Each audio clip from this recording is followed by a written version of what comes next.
en efecto ya prácticamente son 105 días sin magistrados de la Corte de Cuentas de la República. Esta institución es bien importante porque es la que tutela, fiscaliza que los fondos sean administrados conforme a las leyes y los procedimientos de la administración financiera.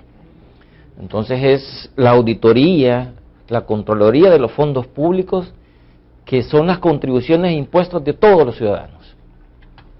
Ahora, si se justifica o no. Lo primero es que los acontecimientos claramente se marcaron por el hecho de que la Corte Suprema emitió una resolución en la cual dice, mire, no se ha cumplido la primera resolución, en la cual se establecían criterios para nombrar a los magistrados. Han incumplido. Y ese tema fue derivando temas como que dos funcionarios de esos magistrados nombrados tenían un nexo político, ¿verdad? Y que en el camino una de estas personas ya renunció. El otro ha presentado un recurso en la Corte Suprema.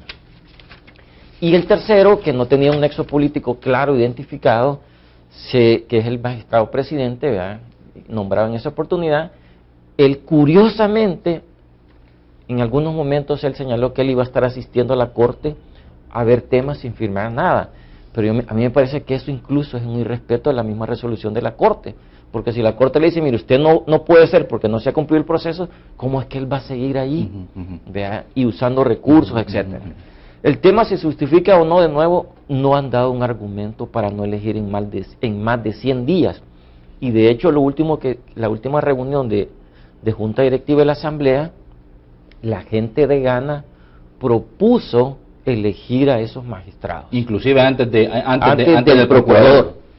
Y curiosamente el partido que se opuso a ese procedimiento fue el partido del FMLN. Es del FMLN, a un arenero estando de presidente en la Corte de Cuentas le caería bien contarle las costillas al FMLN. Y al FMLN, cuando estaba Arena en el poder, hubieran nombrado uno del FMLN para que le contara las costillas a los areneros. Porque eso es indispensable. Eso es indispensable. Porque yo sigo creyendo de que después de 20 años, Arena tuvo ese problema de corrupción indetenible y de privilegios que allí está todavía, después del gobierno se mantiene ahí. Tú tienes el caso de la CEL.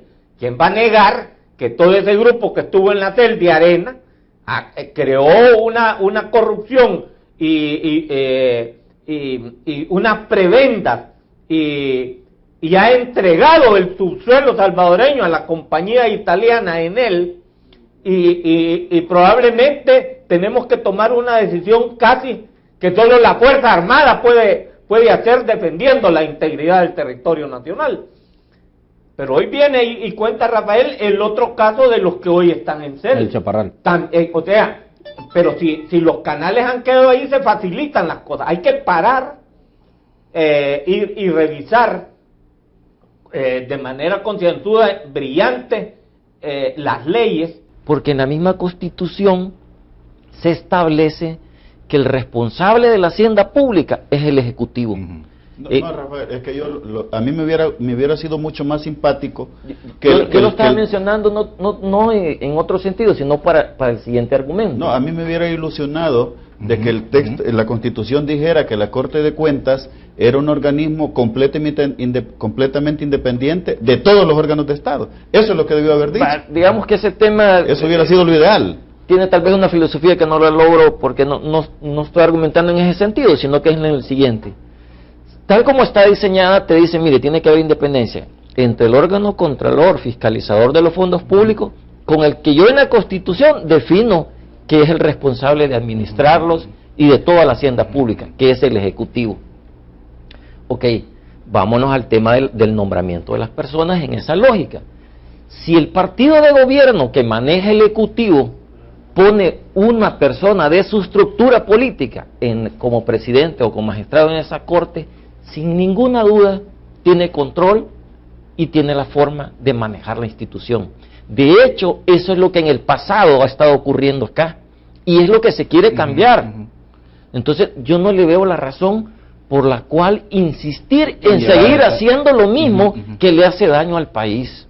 Que tenemos que progresar, y progresar es fortalecer las instituciones. Un asunto de la simpatía ciudadana, que se haya asignado esos salarios tan altos a los miembros del Instituto de Acceso a la Información.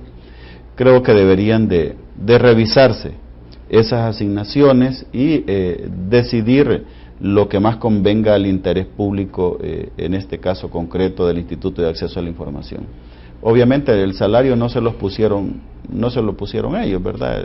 Me imagino es una propuesta que viene desde el Ejecutivo. Fue una propuesta, ¿verdad? Pero obviamente el señor presidente tiene en ese sentido independencia, pero habría que aquí, digo yo, escuchar un poco a la gente.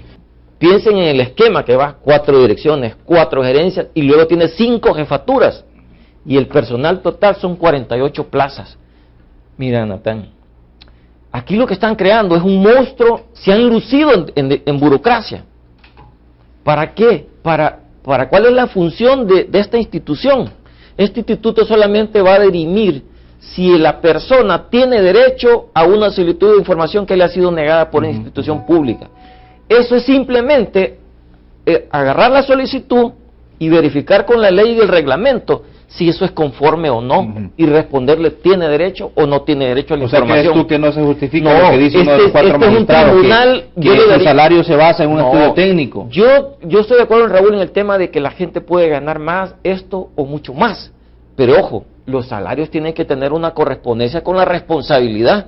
Y eso no se ajusta. No, compararlo con otros casos, un tribunal, un juzgado, un juez, por ejemplo. Ahí sí de plano estás definiendo, determinando cosas más delicadas, como mandar a una persona el resto de su vida a una cárcel, o etcétera. Sí. ¿Ves? O sea, hay otros casos más complejos que sí necesitas un verdadero esfuerzo intelectual de justicia, pero aquí ¿cuál justicia?